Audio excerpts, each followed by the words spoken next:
Ukraine में युद्ध के बाद वहाँ हालात बेकाबू हो गए हैं। ऐसे में उत्तर प्रदेश समेत पूरे भारतवर्ष के जो 15 से 20 हज़ार जो छात्र वहाँ फंसे हुए हैं, उनके परिवार बेहाल दौर में गुजर रहे हैं। इसी बीच एक अच्छी खबर ये है कि उत्तर प्रदेश के बुलंदशहर का एक छात्र जैद वापस लौट आया है। मैं उन्हीं के साथ हूँ, उनके परिवार के लोग भी हैं। जानते हैं उनसे ही कि उन्होंने कितना सफ़र तय करके, कितनी मुश्किलात के बाद वो अपने वतन लौटे हैं। जी सर। कैसे कैसे सफ़र तय किया? सर सफ़र इस तरह था कि हमारे उज़ग्रोद सिटी है यूक्रेन में, वहाँ पे हमारी यूनिवर्सिटी है उज़ग्रोद नेशनल मेडिकल यूनिवर्सिटी, उसमें मैं MBBS करता हूँ। और फर्स्ट ईयर ही था सर मेरा कि उसमें ऐसा हुआ कुछ मतलब कुछ 1 महीने से यही खबर कि रशिया और यूक्रेन। तो मैंने घर आने की भी सोची, लेकिन बस ये था कि ऑफलाइन क्लास थी मेरी, मैं आ नहीं पाया इस वजह से। और सर ये हमला होने लगा तो सर हमें फिर इंडियन एम्बेसी ने इवैक्यूएट करा, और पहले जुहानी बॉर्डर, जुहानी से बुदापेस्ट से एयर इंडिया हमें लेके आया दिल्ली। अच्छा, आने की प्रक्रिया किस तरह से शुरुआत हुई उसकी? किसका फ़ोन आपके पास पहुंचा और किस तरह से आपको फिर फ्लाइट का बंदोबस्त सर हुआ? सबसे पहले हमें हंगरी बॉर्डर में इंडियन एम्बेसी जो है हंगरी में, उनका नोटिस आया कि हम मतलब यूज़ग्रोद जो के जो स्टूडेंट हैं हम इवैक्यूएट करेंगे हंगरी के थ्रू। फिर सर हमारे अमरीक सर हैं, उन्होंने हमारे बताया कि कल सुबह तुम्हारी बस हैं, बी रेडी। तो सर कल हम उस बस में बैठ के फिर जुहानी बॉर्डर, जुहानी से फिर बुदापेस्ट इंडिया। अच्छा, जी सर। तो वहाँ हालात के बारे में कुछ बताइए कि किस तरह के पिछले 4-5 दिन 6 दिन से जो असामान्य हालात हो गए हैं, सर क्या तस्वीरें हैं उनकी? हालात सर ऐसे थे, जब इमरजेंसी लगी तो सबसे पहले ये था कि हमें ये नहीं पता था हम किस टाइम यहाँ से निकलेंगे। सबसे पहले खाने पीने का सामान खरीदने भागे लोग, तो वेलमार्ट हैं वहाँ पे कुछ ऐसी हैं स्टोर, तो वो भी खाली होने लगे सर। तो बड़ी मुश्किल से सर कुछ मिल पाया खाने पीने के लिए, तो बेसमेंट में हमें रहना पड़ा था 6 घंटे के लिए। वो भी था सर खाने पीने में, मतलब फिर भी मतलब हम और स्टूडेंट की तरह ईस्टर्न पार्ट में जो यूनिवर्सिटी हैं उनके थ्रू हम बहुत सही थे उनके कंपैरिजन में। अच्छा, रिस्की जोन, अगर हम रिस्की जोन की बात करें तो पूरे देश को कितने रिस्की जोन में वहाँ रखा गया है कि यहाँ ज़्यादा दिक्कतें सर हैं? कीव, खार्किव, चर्नोबिल, ये 3 पार्ट हैं जो सबसे ज़्यादा रिस्की पार्ट हैं। अच्छा, जिस पार्ट में आप थे वहाँ क्या स्थिति थी?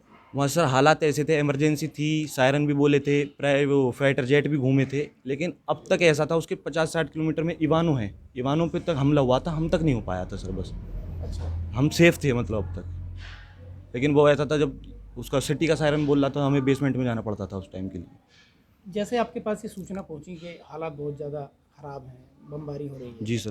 तो वो लम्हे आपने कैसे गुजारे? रात में सोए किस तरह सर से? असल बात तो सर नींद तो उन 2 रात आई नहीं, क्योंकि सर बहुत डरावना माहौल था, जो बात सच है, बहुत ख़तरनाक था।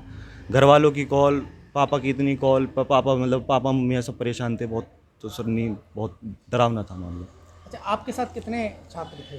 जिस जिस हॉस्टल में थे सर हम, उसमें कम से कम 700 स्टूडेंट थे, कुछ नाइजीरिया के थे, कुछ पाकिस्तान के भी थे, और काफ़ी इतने थे, 700 स्टूडेंट थे। अच्छा, तो अब उस बीच में मतलब सब एकजुट हो गए थे? एकजुट थे सर सब, किसी ने मतलब कोई ऐसी बात नहीं, हंसी मजाक करते रहे सब आपस में कि डर डर ना लगे किसी को, हौसला करते रहे बढ़ाने के लिए। हौसला बढ़ाने के लिए। और तो सर हमारे हेड थे, वो रोज़ घर चले जाते थे, लेकिन 2 रात वो हमारे साथ ही रहे, वो घर नहीं गए।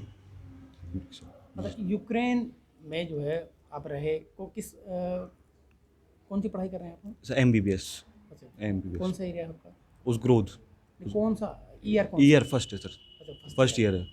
अब एम्बेसी ने जो है तमाम तरह के उस पर आरोप लग रहे हैं कि फ़ोन नहीं उठ रहे हैं, नहीं सर एम्बेसी पे और तमाम लापरवाही के आरोप लगाए जा रहे हैं, तमाम वीडियोज़ हैं, तमाम ऑडियोज़ हैं जो ये बयां कर रही हैं कि कहीं ना कहीं जो है उन पर आरोप बड़ा गंभीर है। सर। तो आप, चूँकि आप यूक्रेन से निकल के भारत पहुँचे हैं, अपने वतन पहुँचे हैं, तो आपसे बेहतर कोई नहीं बता सकता कि जो इंडियन एम्बेसी है वो किस तरह से काम कर रही है।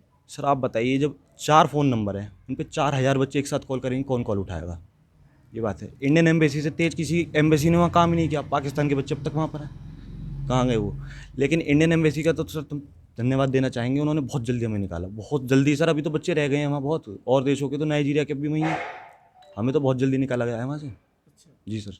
तो किसी तरह का पैसा या किसी नहीं तरह सर, का? इंडियन एम्बेसी का पहले ही नोटिस आ गया था, एयर इंडिया का ट्वीट आ गया था, फ्री था सब सर, इंडियन गवर्नमेंट के साथ था सर। तो भारत सरकार के लिए कुछ कहना चाहते हैं आप? सर भारत सरकार का बहुत तहे दिल से शुक्रिया, हमें इतनी जल्दी निकालने के लिए, हमारे घर वालों के पास भेजने के लिए। और मैं और स्टूडेंट से भी यही कहना चाहूँगा कि हिम्मत ना हारें, बहुत जल्दी आपको भी निकाला जाएगा। जी सर। तो आपको कोई गिला शिकवा नहीं है? नहीं सर, इंडियन गवर्नमेंट से कोई गिला परिवार शिकवा से जब नहीं। मिले तो परिवार का कैसा रिस्पॉन्स? परिवार का सर बहुत प्यार भरा रिस्पॉन्स था, वो रहता ही है खैर, लेकिन इस बार कुछ ज़्यादा था। अच्छा, हाँ जी। ये मान लीजिए कि मौत के मुंह से निकल जी गई। सर, पापा कभी पहले इतने परेशान नहीं देखे जितने इन 4-5 दिनों में देखे। अच्छा, जी सर। तो अपनत्व की भावना और भी ज़्यादा है, जो प्रखर हो गई। हाँ जी सर, हैं? बहुत ज़्यादा इमोशनल था मामला। अच्छा, जी सर। और बाकी जैसे अब दिल्ली में आपकी फ़्लाइट जी सर। लैंड की होगी, तो परिवार के लोग तो वहाँ भी पहुँचे होंगे? जी सर, भैया पहुँचे थे, पापा पहुँचे थे। अच्छा, जी सर। तो कुल मिला के सुख मना रहे हो? हाँ जी सर, बहुत खुशी है सर। बस यही है कि जल्द से जल्द हमारी तरह और जो थे वो भी निकल जाएँ सर, जैसे हम आ गए, बस यही है मन में। तो ये मेरे साथ जैद थे, जिनका साफ तौर पे कहना है कि जो इंडियन एम्बेसी पे जो आरोप लग रहे हैं वो कहीं ना कहीं उनमें दोहरापन है, और इंडियन एम्बेसी ने जो काम किया है वो वाकई काबिल तारीफ़ है। और साथ ही उन्होंने ये भी कहा है कि उनका यूक्रेन से यहाँ तक का सफ़र फ्री ऑफ कॉस्ट रहा है। परेशानी दुश्वारी हुई है वो अलग बात है, लेकिन जो सफ़र हुआ है वो फ्री हुआ है, उसमें किसी तरह का कोई लापरवाही या वसूली का कार्यक्रम नहीं चला है। शाहनवाज चौधरी, न्यूज़ 24, बुलंदशहर।